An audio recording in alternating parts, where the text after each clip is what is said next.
কি করব, খাওয়া দাওয়ার পরে একটু শুইতে আছি। শুইতে না থাকলে তো হবে না, রাতে আবার ডিউটি আছে। একটু চাপায়ের ভাষা কথা কওয়ার চেষ্টা করছি। হ্যাঁ, আমাকে মাফ করে দিও তোমরা, যদি না হয় তারপরে চেষ্টা করি আর কি।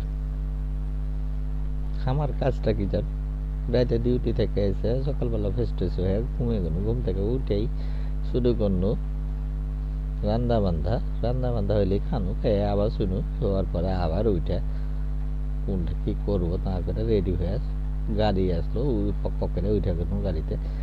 গাড়ি আমাকে ঝকঝক করে নিয়ে চলে গেল এদিক ওদিক ঘুরিয়ে, কোন থেকে এদিক দিয়ে ওদিক দিয়ে শাহজাহানপুর মাজানপুর দিয়ে কমলাপুর লেগে দিয়ে ফেলে দিলে, কইছে স্যার চলে এসছি, নেমে যান।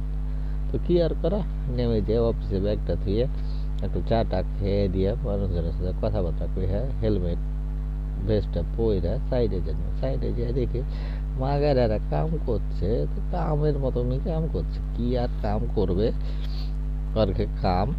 আর আমার জ্বালা, যতই কহি যে সেফলি কাজ কর, সেফ করে কাজ কর, ভালো করে কাজ কর, যেটা পড়ে না যায়, মরে পড়ে গেলেই মরে যাবি, হার্নেসটা পর, প্ল্যাটফর্মটা ঠিক করলে কিচ্ছু শোনে না জি ভাই।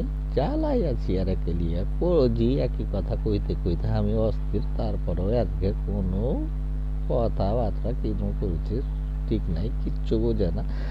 আমি হঠাৎ মানে ওরা ওর ঈদ লেগে গেল, পাকাম পাকাম করে উল্টা পাল্টা কাম শুরু করে দিল। তারপর আর কি করবো, এভাবে দিন যাচ্ছে, এভাবে দিন যায়।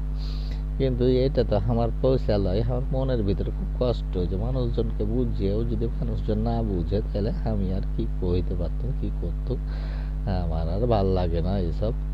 তারপরও রোজই যাই, রোজই বকি সকি, গাল দিই, কি করি না করি, আবার আদর করি।